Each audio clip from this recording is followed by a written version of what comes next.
Hello and welcome to another edition of Teaching Restored. We are your weekly teacher council meeting. I got it right that time. You did. I'm so impressed. Yeah, thank you. That's right. I'm Kevin Jones. And I'm Julie Hilliard. And I want to piggyback off of two podcasts that we've done most recently. So we post these usually in the sequence that we do them. And I've been thinking a little bit about what we talked about last time with regard to helping people have an experience, right? And focusing more on that. And I've also been thinking about what we talked about 2 times ago with regard to the fact that our job as teachers is not to create emotion, right? Right. So if our job is not to create an emotion, but rather to lead people to have an experience with the content, I think we could kind of summarize it as our goal is to promote faith. So let's talk about, for just a second, what faith is and how we can help promote faith. So I feel like that's kind of going out on a ledge to say that our job is to promote faith. So let's define faith and see if I've actually got that statement right or not. Okay.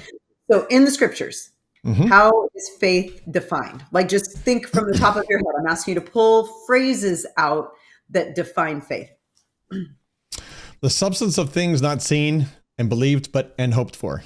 Okay. So just things you can't see, or the substance of things. Okay. So what is something that's substantive? My dessert last night.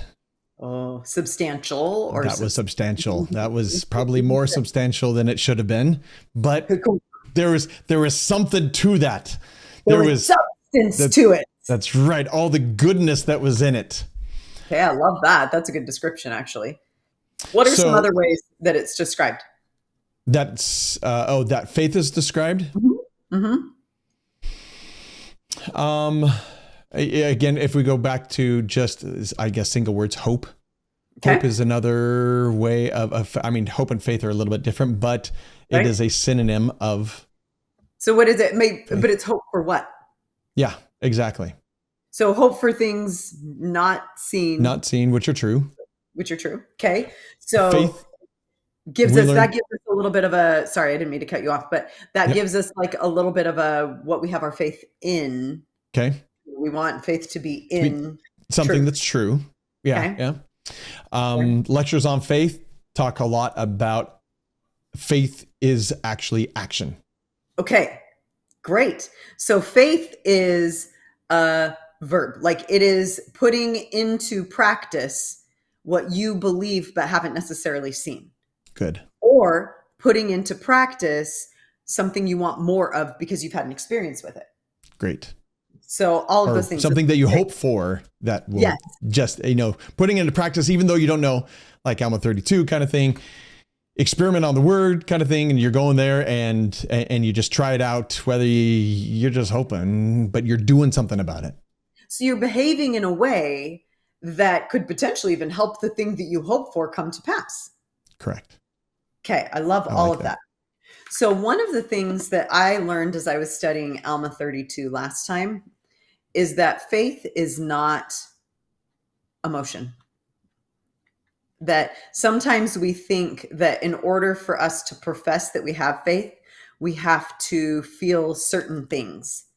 Or like we talk about, to make an expression of faith, you have to have been, you have to have cried during testimony meeting, which means that now you know what I mean? Like that there's something like connected with your emotion when it comes to faith.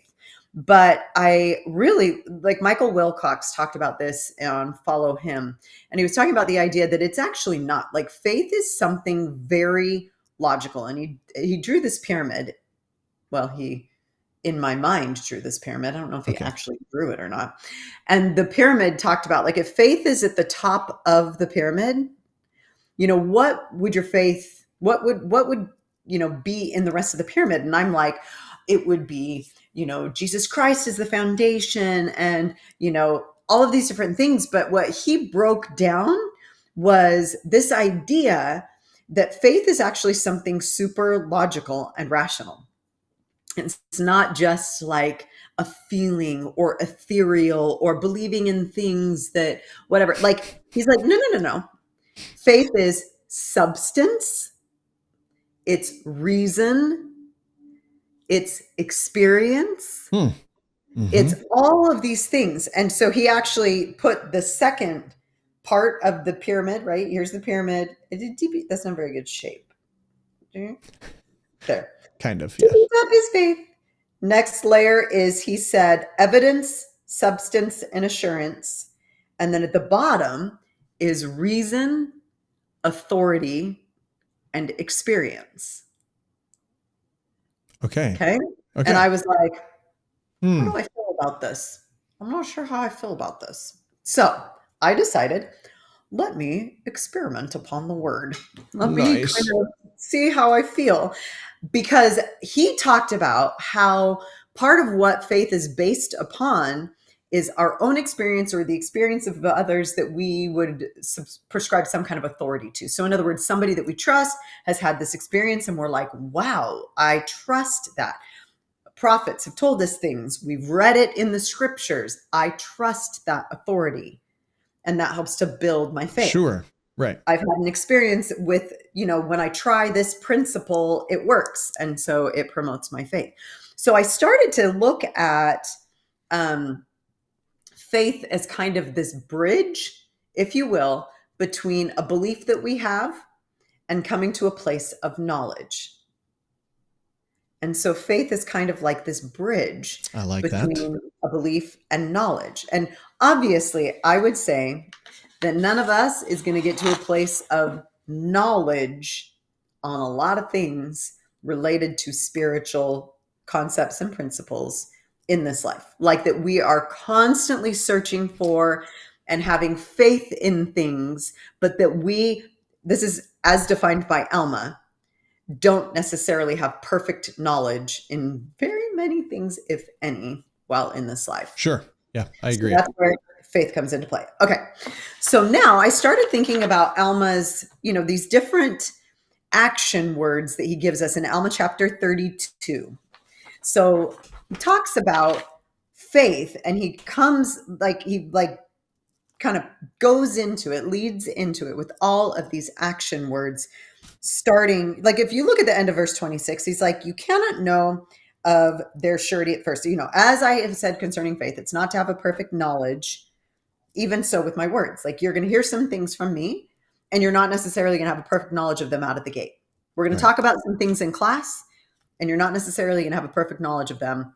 Don't sweat it. I don't have a perfect knowledge and I'm teaching the class, right? But you cannot know of their surety at first unto perfection any more than faith is a perfect knowledge. Like what we're trying to do here is promote your faith, grow your faith, grow. Can I throw something in there? I had never thought of this before. And I love this. So he talks about faith and then he talks about perfect knowledge. Yeah. Almost nowhere in the scriptures does it talk about perfect knowledge. Right. I had never thought of that before. We're always talking about faith, and that's all Heavenly Father expects us to have is faith. It's not to have that perfect knowledge. And sometimes I think we beat ourselves up. I don't know it better. I don't know. You're on the bridge. You're on the bridge. Keep going. Good job on the bridge. Hang out on the bridge. It's stable. Yes. It's a stable bridge. I love that analogy for that. That's great, Julie. It's not going to fall into the ocean like that one did. What was the bridge that fell onto the barge? In Baltimore. That is not faith. Faith is a solid, stable bridge between belief and knowledge. Okay. Thank you. Great connection. I love that you just said that. So all of these action words that Alma uses in verse 27, throw some of them out. Awake, arouse. Okay. Good. Experiment. Good. Keep going. Exercise. Excellent. Desire. Good. Believe. Good. Give place. Excellent. All of them. Excellent. So good. These are all. So faith is built on action. Mm-hmm. So let's take the word experiment, because then he's going to go in chapter 32 and he's going to talk about experimenting upon the word. Right. So I'm thinking about the steps of a scientific experiment. Okay. if our job as teachers is to help promote faith, we want to take everyone in class, I would say, through experiences where we are experimenting upon the word. Yes. Like, we are not coming in and saying, I have perfect knowledge, take my perfect knowledge, build your faith on my perfect knowledge. No, let's say, let's together experiment upon the word so that we can all come to a place where we have an experience with this principle that grows our faith. Okay. So if you're thinking about the scientific method, here are the steps. And I want to just kind of lead us through this with chapter 32. Okay. So looking at verse 28, you always start with a question when it comes to a scientific experiment. Yes. Okay. What is the question in verse 28? You got to kind of read it just a little bit. Okay. Let's see. A place that a seed may be planted in your heart. Behold, if it's a true seed or a good seed, if you do not cast it out by your unbelief, that you will resist the Spirit of the Lord. Behold, it will begin to swell within your breasts. And when you feel those swelling motions, you will begin to say within yourselves, it must be a good seed. Or the word is good, beginneth to enlarge my soul, beginneth to enlighten my understanding, and be delicious unto me. Now, what was your question again? What is the question that they are starting with? That the scientific experiment is starting with? I'm going to throw this out. I don't know if this is correct, but will the seed grow? Okay. Is it a good seed? Okay, good. Will the seed grow? Great. What's the seed? That thought or that thing that you have hope in or believe possibly might be true. Excellent. Okay. So in this case, with Alma, I think that sometimes we think that the seed is faith itself. So the seed is not faith. It is that thing that thing. Okay. In this case, it's Jesus Christ. Is Jesus Christ real? Like, is he, like, that's what he's trying to talk to them about, is Jesus Christ as their savior. So you start with, this is the seed good? If the seed, because he actually goes on, I'm actually going to show you this. Hold on. Where's the verse that says this? I can't even remember. I think it's in 33. Oh, here it is, 33:23. He says, I desire that ye shall plant this word in your hearts. So, which is, plant this seed basically in your hearts. And he said, this word. So I'm like, what's this word? Go back to verse 22. This is kind of a John, by the way, insight, by the way. Okay. I can't better for it.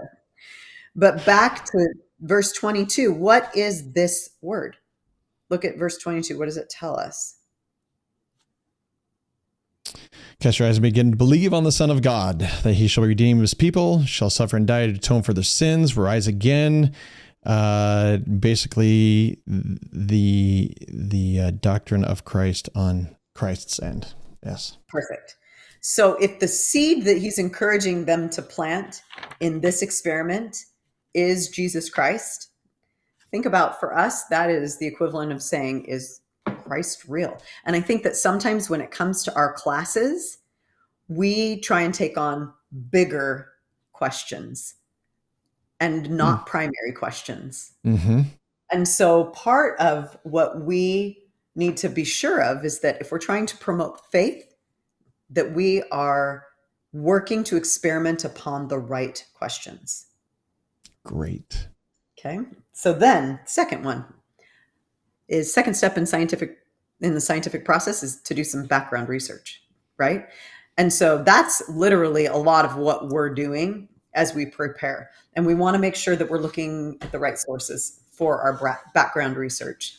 And so the resources that we're bringing to class should not be podcasts that are not, endorsed by the church, like just our random stuff. We want to make sure that we're pulling from Words of the Prophets and Apostles, General Conference talks. We just have to be so careful. Like, I'm really clear, because sometimes I'll pull on resources from different books that I've read or whatever, and I'm really careful to say, this is a book I've read. This is not something that came from prophets and apostles. I'm quoting so-and-so, making that clear so that you separate a little bit. But I think taking people through a little bit of your research is a really great thing to do.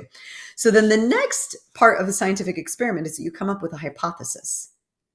Okay, so looking at 32, verse 40, this is kind of, oh no, not 40. I think it's 39. Oh, wait, what is it? Hold on. Oh, yeah, oh, no, that's not it. Dang it. I don't remember what it was. Oh, because I'm in the wrong chapter. Okay, so the idea is that the hypothesis is that this is a good seed, that this seed is going to grow. Maybe that is 40. Looking forward with an eye of faith to the fruit thereof. So this seed is going to produce fruit. Okay. That's the hypothesis. Okay. And that's the equivalent. And this is a really, really important thing of saying, I choose to believe this. And so when we're going into our classes as a learner, part of what we need to be doing is saying, I am choosing not to criticize, not to poke holes in, not to, take their evidence and try and squish it, but I want to nurture this hypothesis. I'm going to choose to participate. I'm going to choose to believe. And if there are things that need to be corrected, that's great. That's part of an experiment, is that you will eventually poke holes in it, but you come up with a hypothesis together as a class that you are working to prove, not disprove. Right? Right. And I think sometimes in classes, there is some focus on disproving, poking holes in, true. Playing devil's advocate, there is a place for it. But the place for it is not when you are engaging together on a hypothesis. Like you together are choosing to move the conversation forward, uplift and edify together. Good. So then we design an experiment. Okay. So then you decide, how am I going to experiment upon this? John 7:17.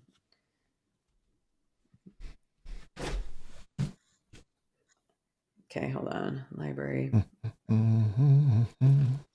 John 7:17. Okay. Okay. Want to read it? If any man will do his will, he shall know of the doctrine, whether it be of God or whether I speak of myself. Okay. So when we're talking about this phase here, we're starting to talk about outside of the classroom a little bit, because it's not like you can talk about a principle and you can practice it right that instance, right? What can you do within a classroom if you are thinking about designing and performing this experiment? What could you do in the classroom that would kind of imitate this phase, so to speak? Any thoughts? So you have the hypothesis and you want to go prove this hypothesis now. So you can come up with ideas of how to do that, and talk about experiences in the past that others have had, where they may have had something similar to learn from those about how to go experiment from this point forward. Excellent. So where would you find some of those? You'd find them in the minds of the people, like people that are in your class might have had an experience with something themselves that they could share.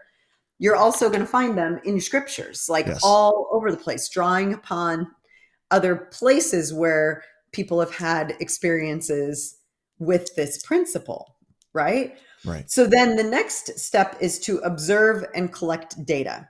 And part of, again, as you're going through and reading stories in the scriptures where people have had experiences with this, notice stuff. Okay, so look at 32 verses 30 through 31. Okay. Okay. You're looking at this and it's like, okay, the seed swelleth and sprouteth. It's beginning to grow. Okay. Oh, you know what? Like it's actually, I see how the people, there was a pattern where they obeyed the commandments and then they were prospered. Okay. They didn't obey the commandments and then they were cut off. And that's symbolically speaking, right? So If every seed, looking at verse 31, for every seed bringeth forth fruit unto its own likeness. Okay, so we're looking to see what people did and then what kind of fruit that thing that they did produced. Sure. Right? So we start noticing stuff. I think that's a really key point, because you're not going to experiment on the word, have an outcome that it proves contrary to what it was saying. I mean, it's right. If it's an apple, it came from an apple tree. Right. There is no, it's not going to be different than that. Right. Right. So you know that the whole tree is an apple tree.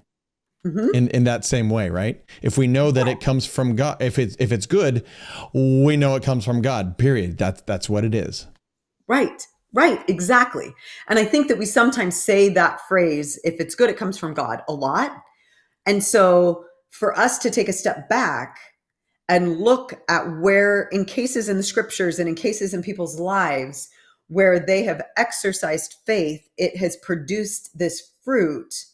And look, oh, I know where that came from. It came from a belief in this. It came from trying this. Hey, that is good. Yes. And we know that comes from God, and look at the fruit that it produced. Like making some of those connections, like in a very literal way, can help our faith to be more reasonable, more substantive, more logical, more rational, more, you know what I mean? Yeah. Okay. So then you start also, this is another part. If you look at verse 42, it talks about the idea that part of this observing and collecting data is to actually pluck it and taste it. Like try it out. But like sample, like this is at Costco going and getting samples and then being like, yeah, I want more of that. Uh-huh. Right. And that is part of what we, again, have to draw on our experience in the classroom setting to say, oh my gosh, I sampled that and so good. It was so yummy. Or maybe, right. And expressing. Maybe like when our kids make cookies, before the cookie is made, they're always eating the cookie dough. Or their mother. Or maybe mother is as well. And you're saying, oh, this is good. All right. This experiment is coming along very nicely. I am sampling it and I now want the baked product. I will need both. Right?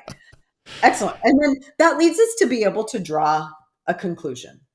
Right? So look at, for example, 32, the end of 28, where it's saying, oh yeah, this is delicious. Mm-hmm. Like, I'm concluding this is a good seed. It tastes freaking awesome. Mm-hmm. Look at 42. Oh man, this is a good seed. It is precious. It's sweet above all that is sweet. It's white above all that is white. It's pure above all that is pure. I conclude this is a good seed, right? You draw this conclusion. Yeah. And then at the end of a scientific experiment, you also actually share your conclusion. You don't hide it. You share it. Mm-hmm. And so I thought about this. So this is, if we're trying to help people progress in terms of their faith, strengthen their faith, right? We want to, in our classrooms, have experiments. So it sounds very much like experiences. They're kind of both. Yes. Yes and yes, right? So here is an interesting thing. This is kind of, I hope that this makes sense, but I want to try and make it make sense. So fast forward just a teensy weensy bit. As part of this whole convo here, you've got Alma teaching all of this stuff, and then Amulek is going to start to teach, right? Amulek actually walks them through an example of this process. And I didn't recognize this before, but it's so stinking cool. So this, I think, is where the instructive part of this comes into play, because you're going to have Amulek who's going to teach about Christ. Okay. He's teaching people. We're talking about teaching people. And he's going to, in his teaching, walk them through this. Look at chapter 34. Mm-hmm. Now, look at verse 5. Start there. Will you read it? Yes.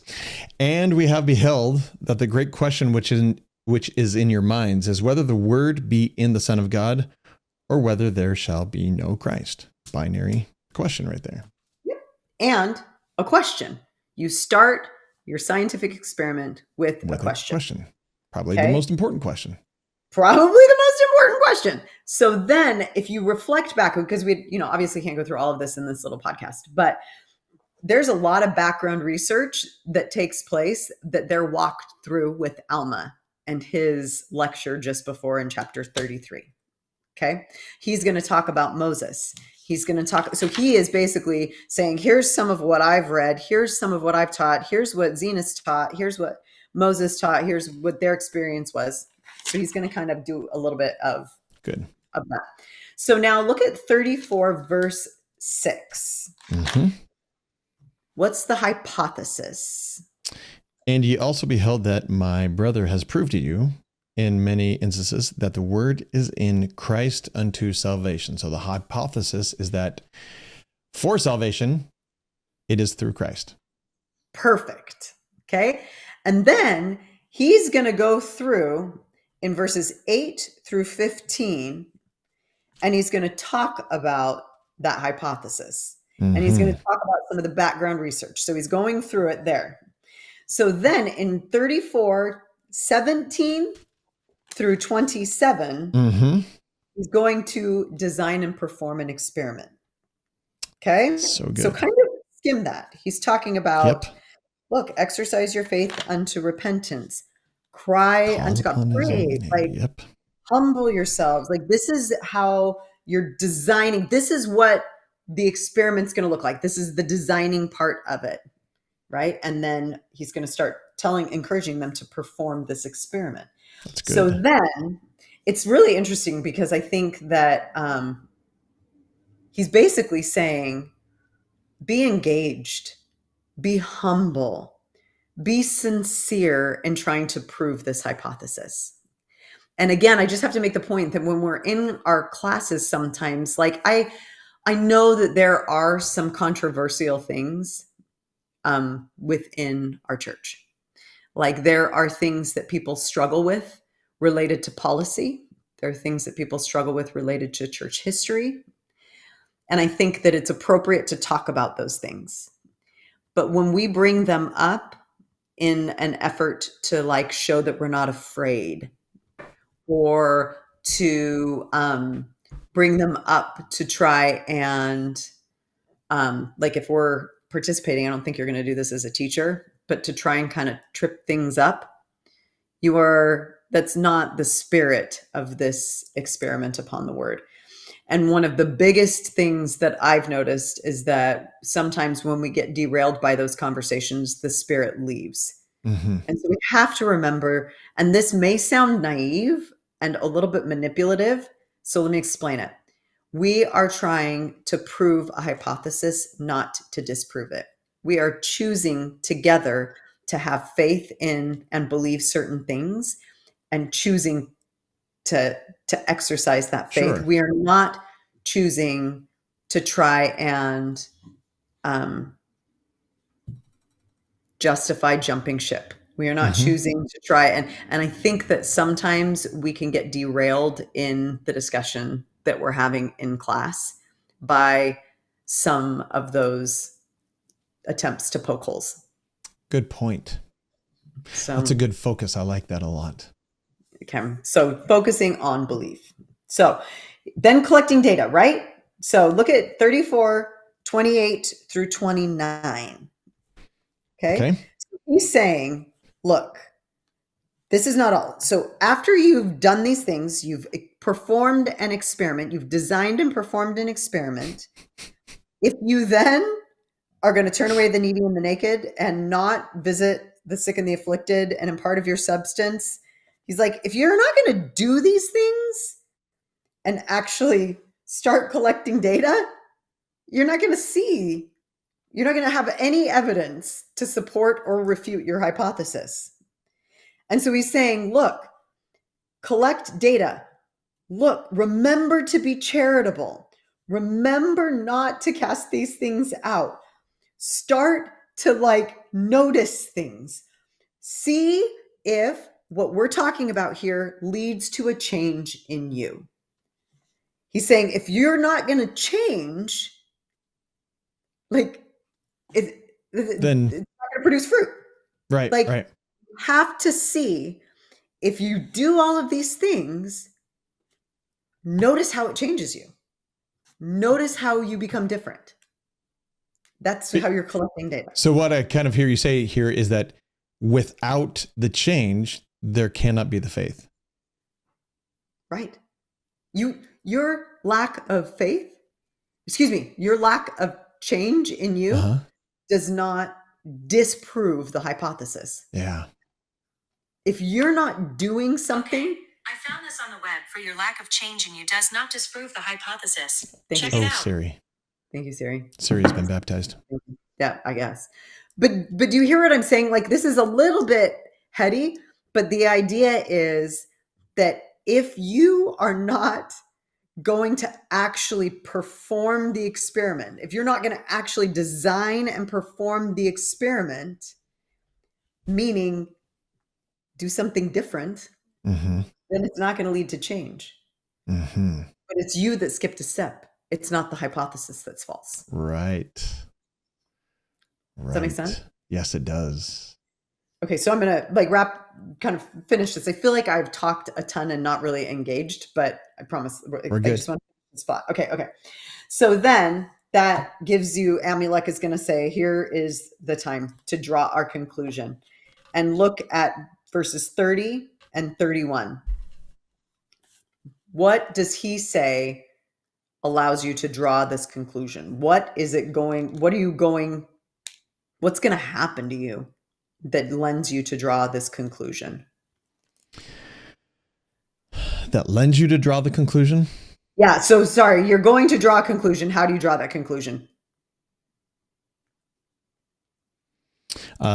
Well, I'm kind of taking this on the negative side by not hardening your hearts any longer.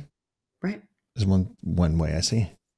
So then look back in verse 30 really quickly. He's like, look, after you've got this, after you see all this data, you've received so many witnesses, you're having these experiences, you're noticing the change in you, you're seeing that the scriptures testify of these things. And guess what it's bringing forth? It's bringing forth fruit unto repentance.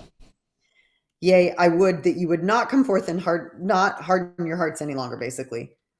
And so he's like, now is the time to prepare to meet God. If you will repent and harden not your hearts, immediately shall the great plan of redemption be brought about unto you. So the conclusion is what? What is the conclusion that he's drawing here?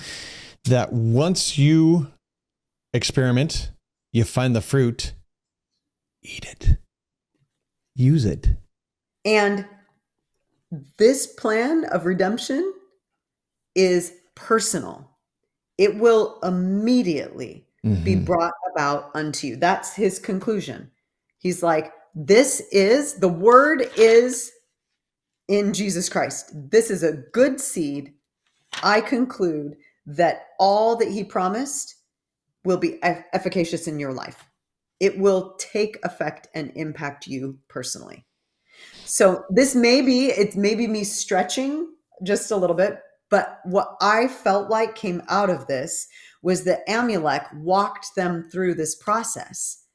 And he's like he's saying, if you're not going to do any part of this, you're not going to get the reward of your faith being strengthened by it.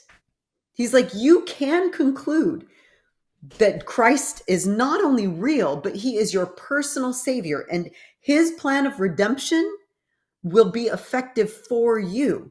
That is my conclusion. But hold on, Turbo. If you're going to speed past experimenting upon it yourself, you're not going to experience the joy of that redemption. Right?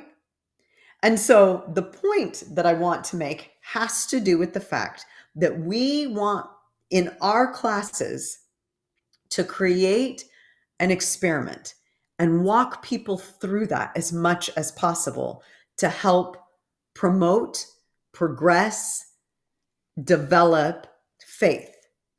And it's based on substance, evidence, reason, experience, it's not based on just having the Sunday school answers Right. to the questions. It's based on real things happening to real people because they are working to apply this belief that they have that the seed is going to produce fruit. I love this. Writing down a couple notes here. Okay. Sorry, that wasn't like a lot of discussion, but it just was something that was like really, I've been thinking about this since I studied this lesson because I'm not like, I said this in my class when I taught it, I'm not like a super emotional person. Like I feel like I don't always feel feelings when other people feel them. And so there have been times in my life where I've actually invalidated my own faith because it wasn't leading me to a specific emotion. Sure. And so part of the reason that this felt That's a good point. so personal to me and like it spoke to me so much is because the logic and the reason that's part of how I receive personal revelation is with clarity of thought and not with this burning in my bosom. I don't even know when people describe that, how that would feel in me because I don't experience it that way. Right. Sure.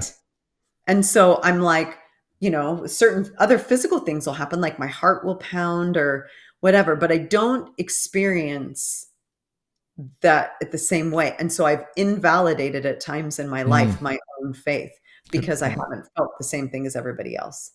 That's interesting. And so this idea really resonated with me because it felt like, oh, guess what?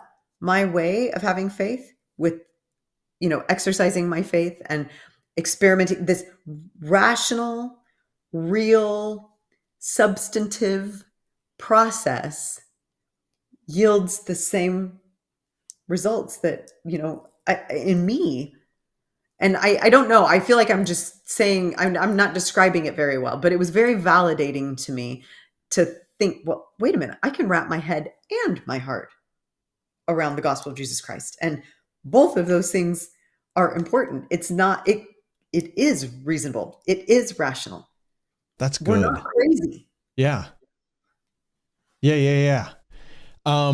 Because I've never consciously thought about that before, about how there is a bunch of reason that is in that. I guess I've lived that and I've done it that way before, but I've never thought of it that way. That yes, I think, the emotion, however we experience the emotion with the Spirit, that'll come, but there's a whole bunch of work. There's a whole bunch of thought process. There's reasoning, there's experimenting, all of that before that gets us there. Right.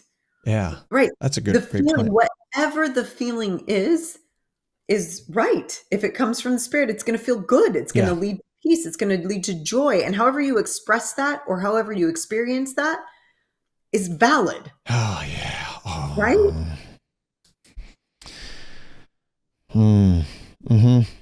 More thoughts. More notes. More thoughts. Okay. Do you want to share any of those thoughts? Or yeah, maybe I shall. Okay. Thought number one. As you said this, and you kind of alluded to this, the way I kind of frame this is that there are a number of points of failure in there. Right? If you have a hypothesis but don't act on it, don't test it out, then what good is it?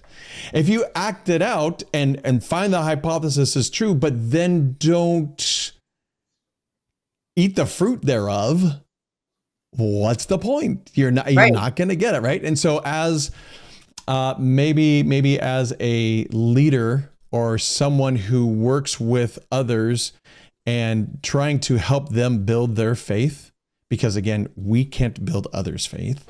No. They have to build their own faith. There's no way that we can build their faith, right? No. So as we help them build their own faith, we need to think about kind of those steps of what you're looking at. And if they kind of fall off that, we got to think, okay, where did it break down? Right. What was missing in there? Because if they did this will happen. I mean, Right. and it even says immediately, right? Right. It's going to happen. So Right. where is the point of failure?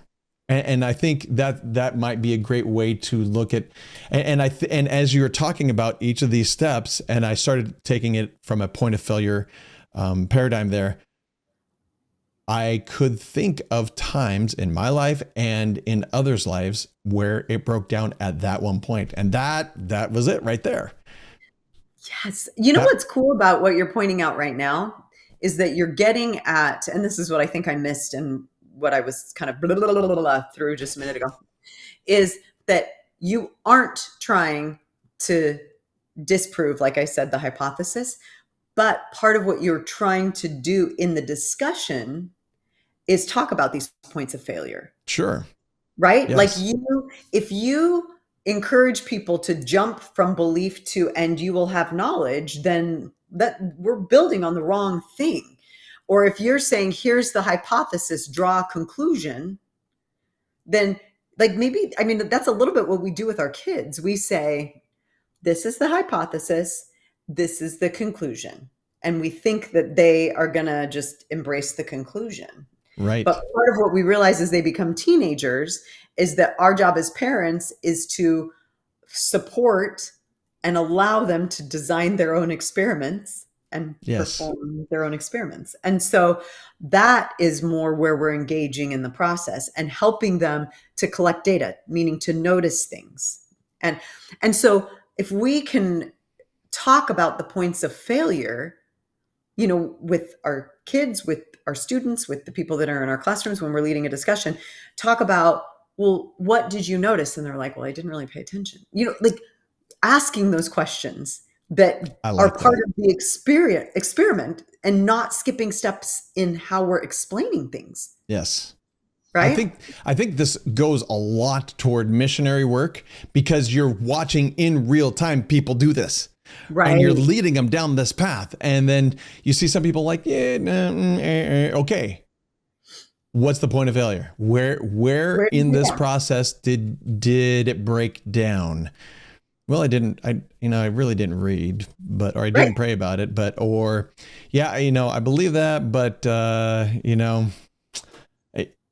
I'm just going to keep doing what I'm doing. Whoa, there's another point of value, right? Right. And we can, if we can recognize that in our friends, then we can more perfectly, I'll say perfectly, but I'll use that anyways, more perfectly address the issue that they're having right at that moment that is stopping them.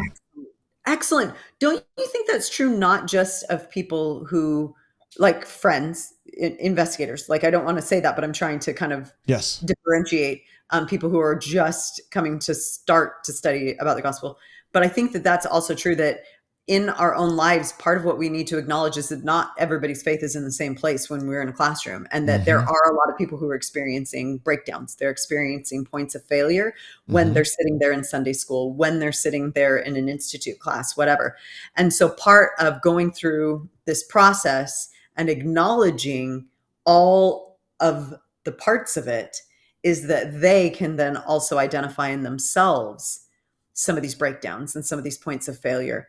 And if we're Yes. talking about it and allowing like space for that, I think that that's part of the thing is if we remember that an experiment is in part like you are not like you're not coming out with a law when you are performing a scientific experiment in most cases. But just because you don't have a law at the end of it does not mean that you should dismiss the hypothesis entirely.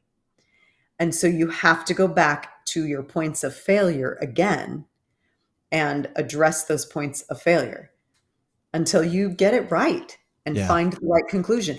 I'll be honest, I had drawn some conclusions in my life that I've had to completely throw out and go back and re-examine the hypothesis, Sure. especially as it's come to issues that where I had confused church culture with doctrine. Right. And so there are Yep. things, I mean, I'm of that generation where the shift in thinking has been made and the separation between doctrine and culture have Mm-hmm. really kind of like you've tried to extrapolate one from the other. Right. And that's been a hard process. You have to have patience with some of us, and people who are just the generation ahead of me, I have to have patience with them, because that wasn't necessarily as much of a challenge for them. It was just this. The way it is. And so part of what I've had to do is kind of say, oh, some of my conclusions weren't 100% spot on.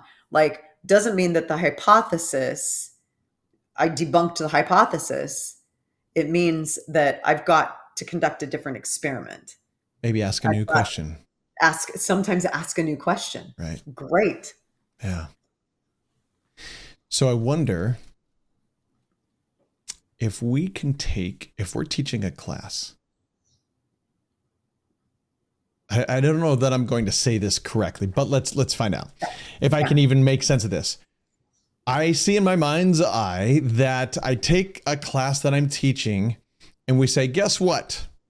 We're going to be scientists and we're going to figure this out and we're going to go through this together. What is something that we all know or need to have faith in? This, okay, what are we going to do about this? And then walk everyone through these steps and then, and help them create a knowledge or testimony of that thing and say, hey, we're all in this together. We're all learning this together. Let's go through this and share ideas and share conclusions and share. And and the class is a petri dish where something is actually happening and you're going through it together and learning together, and it becomes, I think of a schoolroom scientific laboratory. Thank you. Yeah. Right. Where everyone is trying different things and they're all doing it together. Well, why can't we do that with matters of faith? Right. Right. And I mean, what I'm actually, so first of all, you said something where you kind of implied, and I know you didn't mean to, that a testimony, in order to have a testimony, you have to have knowledge. And that's, I know that's not what you intended at all. You just use the word knowledge. And so I just want to point out that you can have a testimony of something without having a perfect knowledge as defined by Helma. But I think we can do that, not even explicitly. Like, in other words, say, let's be scientists. Like, I think what you are suggesting is exactly what I'm kind of encouraging, which is that instead of leading with all of the conclusions, that part of what we're trying to do is help people draw those conclusions themselves. Yes. Oh, I love that. That's why when we're going in, I love your approach to this. It has to do with questions, right? If you're encouraging people to experiment upon the word, part of what you're doing is encouraging them to come up with more and more questions. And you're leading with a hypothesis that you're trying to prove, right? So it is a faith-filled discussion. And those questions will help to increase, to get people thinking about, to figure out how they can kind of wrestle with even sometimes matters of faith. Yeah. Don't draw the conclusions for them. Right. Yeah. Let them draw the conclusions. I think a lot of classes are like that, though. Here's the premise. Here's the question. Here's a hypothesis. Here's a solution. All right. We're all good. Right. Let's go. We're done. Right. Move on. And this connects to the last episode that we recorded where you were talking about invitations specifically. Yes. You were talking about them under the umbrella of creating experiences. Correct. And so part of what this is an invitation, moving people in the direction of conducting their own experiments, noticing data, collecting data, and drawing their own conclusions. Like I said, a lot of that happens outside the classroom, but part of what we're doing in the classroom is looking at other examples of that process. So I said that there was going to be a part 2 about experiences. Yeah. You pretty much did it. This is it. No, that's good. I didn't even know, Kevin. I didn't even know. I know you didn't. And that's what I think is so beautiful about this is that it really is. The part 2 was, okay, well, part 1 is the invitation. Part 2 was how do you have them create their own experiences outside of class? And this is exactly it right here. And then how do you guide them through having those experiences? That is it. And I going back to the last episode, we can talk about content. We can talk about what we teach. If we don't do anything about it, then like he says here, what good is it? That's a point of failure. We need to jump in and realize that we're going to do something about it. Yes, of course. Right. And you know, That's what's great. interesting, Kevin, is that I'm really like, it's becoming even more clear in my mind that our job as teachers is actually to do the first steps of it.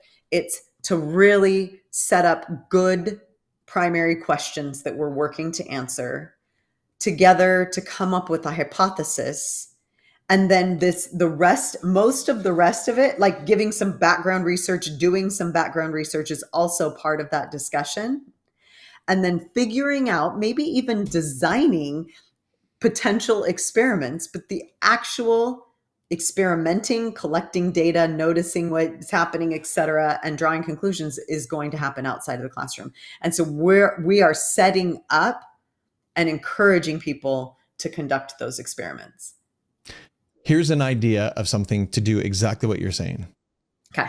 And I'm coming up with this. So this is raw. This may not even be good. Well, let's find out. So in a class, we say, let's say it's a youth class. Okay. All right, everyone, we need to have faith in Jesus Christ. And there are a number of things of faith in Jesus. I mean, there's faith that the Book of Mormon is true, that we have prophets on the earth, that, so many different things. What do you guys want to focus on? Let's focus on the Book of Mormon. Okay. Now here we do. And we lead them through that. And together we're going to hopefully, here's our hypothesis. Here's our question. Here's, we go through the research and here's our and create that all together and then say, good. Now come back in 2 weeks and let's talk about what we've learned, what evidences, and they go out and they come back and they share with each other, and collectively they start creating a testimony for themselves of that thing. And we just rinse and repeat. And we keep doing that. I love that. I would add to that, because I think that make sure you text them several times during the course of that 2 weeks to remind them what it is that they're going to be doing. Logistics.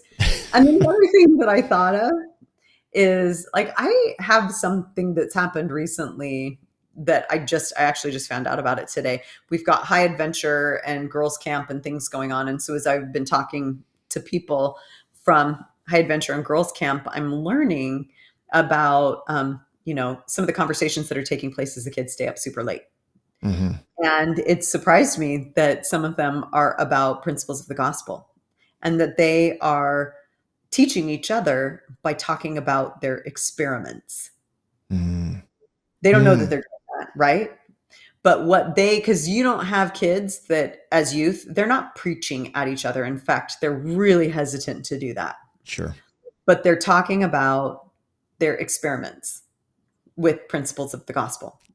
And I think that's beautiful. That's another thing that you can bring to the classroom, is to get people not just to share their conclusions, but to share their experiments.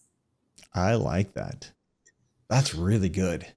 Yeah, because we talk so much about, well, how do you know? How do you know? And the result of it, well, let's figure out how you got through that.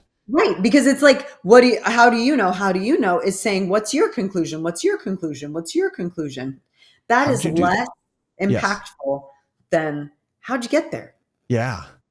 Right. Because your conclusion won't hit me the way it hit you. Right. And I'm not going to even be able to draw that conclusion without going through my own process. Right. So help prompt the process. Yeah. Prompt the process. There's the title. Prompt there we go. Prompt the process. Right? Okay. So here's another piece I want to add to this whole thing. So we talked about, and Julie, I'm going to need your help on this one. Okay. Because I want to say this correctly and be sensitive at the same time. And I don't do either of those things very well sometimes. So I'm going to need your help on this. I saw a post on Facebook from an old friend, And I don't remember. I have it written down somewhere, but I don't remember exactly what it said. But basically, it says, God is love. God loves everyone, right? This thing right here, that isn't love. And suddenly what I realized is that we all see love in different ways. And if we take a look at it and say, well, this isn't happening here, so God isn't there. Because I don't recognize that as a form of love for me. For example, I mean, this is so rudimentary, but going back, I've said this I brought this up in another episode previously to this, that someone, and I should really find this conference talk. Someone started his conference talk with, would you ever hurt your children? Of course you would. Yeah, I know exactly what you're talking about. Right. When you take them to the doctor and give them vaccines, yeah. you actually are hurting your children, but it's actually the good thing for them, right? Okay. And that actually is love. Well, I may not recognize that as a kid. I may not recognize that in love and say, my parents don't love me. Well, no, we do love you. And that is why we are doing that. So when you talked about at the beginning, making sure that the thing that we are trying, our faith is having hope and belief in something that is true.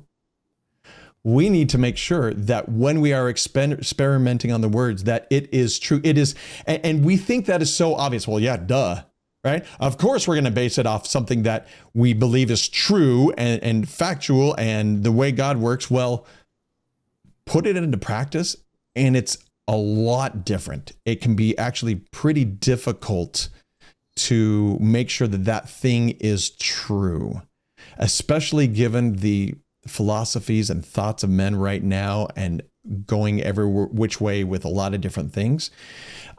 We need to make sure that we're looking at it from a celestial perspective, from a heavenly perspective, and making sure that what we're experimenting on, that thing from that perspective, is true, not just our interpretation of what might be true.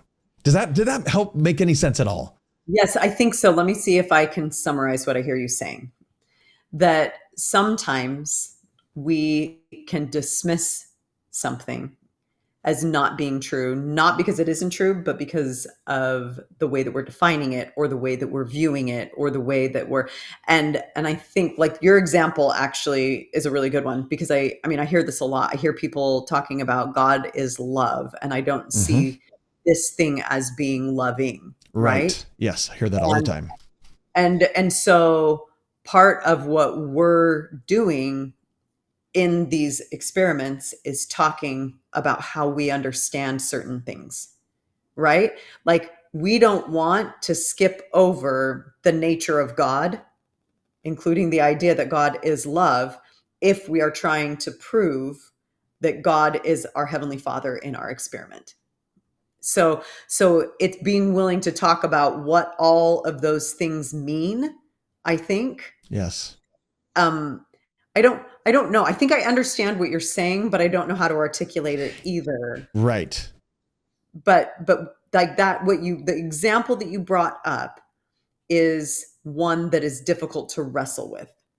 But if we lead with what is false, like saying that this is not loving and therefore God can't be in it, we're not working. You don't try. In fact, there's a quote by Lawrence Corbridge.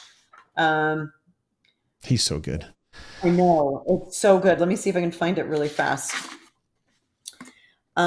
He said, you don't disprove. I gotta find it. Oh, you cannot prove a positive by disproving every negative. You cannot prove the church is true by disproving every claim made against it. Right. It's a flawed strategy. Ultimately, there has to be affirmative proof. And so you're not looking to prove that God is not in this thing. you're looking to prove a positive, if that makes sense. There has to be Yes. affirmative proof. And with the things of God, affirmative proof finally and surely comes by revelation through the Spirit and the power of the Holy Ghost. And so that, I don't know, I think that that's like, we have to be really careful that we're looking to prove a positive and not disprove a negative to prove a positive. Makes sense. Does it? Or was that?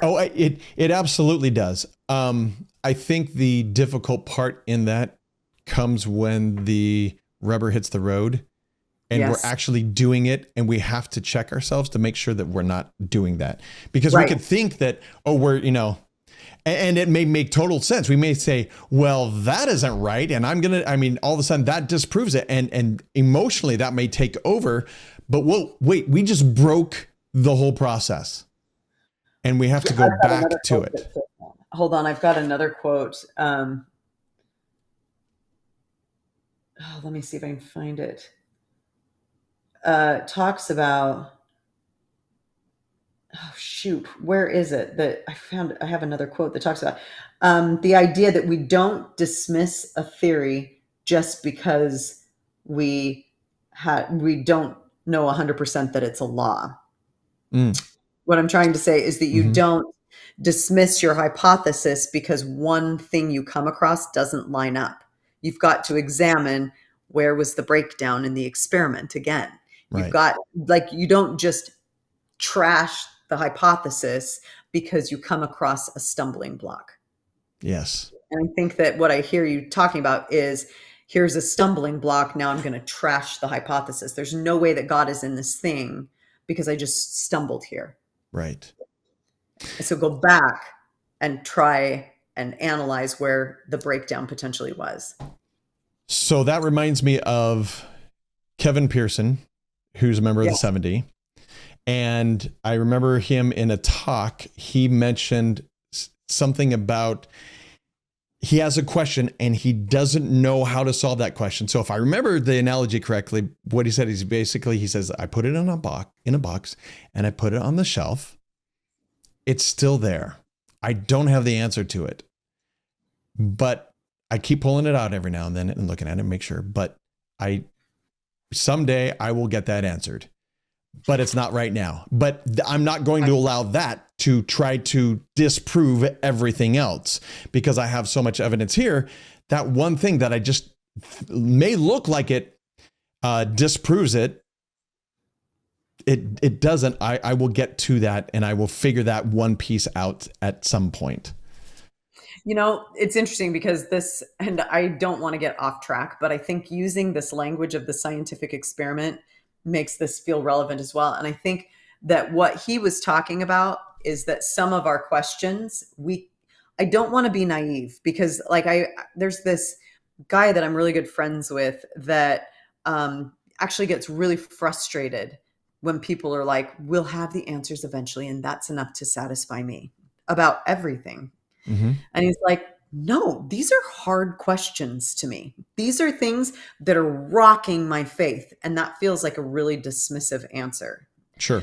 And part of what I go back to, because I'm comfortable with certain things categorically putting them on the shelf. I'm not comfortable doing that when it comes to what Lawrence Corbridge would call primary questions. Sure. And I don't think any of us should be comfortable with agree. that. Yes. And so part of what we're doing is saying, I can shelve the secondary question while I work to deepen my testimony of the primary question. And I know that as I come to understand my answers to the primary questions, that my secondary questions will either get answered in that process or they will pale in comparison. And I literally don't even care if it ever is, seen again. And that shelf, I can ignore it, like for reals. Mm-hmm. And so I think that we have to be clear that we would never encourage anyone to shelve a primary question. Those are the ones that are worth experimenting upon. And so part of what you have to ask yourself as you're even designing, like thinking about conducting an experiment of faith, is, am I starting with the right question? Right. And I think that's a super important point that you just made. I'm glad you brought that that language up that Elder Corbridge kind of delineated of, is it a primary question or a secondary question? And you're right. Those primary questions we need to get answered. And those are the ones we need to focus on and be solid in. And I agree with you. I think some of those, answering some of those and being really solid in those will answer some of those secondary or pale in comparison to where it doesn't matter anymore. That's not even an issue. I made it an issue, and actually it's really not an issue, but you're right. And we in class should never tackle leading everyone through some kind of an experiment about a secondary question. Like as we're, approaching studying the Doctrine and Covenants again, I think that sometimes we're tempted to conduct an experiment upon something related to church history and just kind of say, and here's all this data, and here's all this research, and here's all this whatever. Are we leading people through a discussion and an experiment based on the right question or not? And that's our responsibility. Yes. That's good. Something like, where did the Book of Mormon take place? Well, no, that's, if you want to do that on your own, cool. That, there's nothing wrong with that. Go do the research. There's a lot of research out there. Wonderful. Go do some more research if you want to look at what they've done. But in our class, that's not what we're focusing on. We're focusing on the primary questions. Which is the Book of Mormon true? Right. So. The real basic stuff. So good. Awesome. Thank you, Julie. Thanks, this was great. I love how every now and then you and I go into these and we're not exactly sure how to verbalize it or how to articulate it perfectly like we may think. And I think just sometimes through verbalizing it, we start to understand. We can do only so much in our heads. We have to actually get it out there in words, say it, and then it starts to kind of gel, and we're like, okay, we can whittle this down and make it more real that way. And I think a lot of that happens all the time with us, sometimes in big ways, sometimes in smaller ways, but I think we're constantly doing that. And I think that's a great lesson in and of itself. Right. As we teach. Things become more clear. As we start to articulate them, they become more clear. I feel a little bit like you and I were kind of processing through something that became more clear as we discussed it. I agree. And I love that. And led by the Spirit. And that's the way to do it. Good. Yes. All right, everyone. Thanks for listening. If you would share this with others, if you feel that they would be of benefit of this discussion and even the last part 1 of experiences, there you go. Because this is part 2. Thank you, Julie. Yes, actually, I didn't know what part 2 was exactly going to look like. And so it's not like I was like, oh, you took that one away from me, Julie. Oh my goodness. No, this is exactly what it needed to be. I appreciate that. Thank you. Thanks. Take care, everyone. Until next time.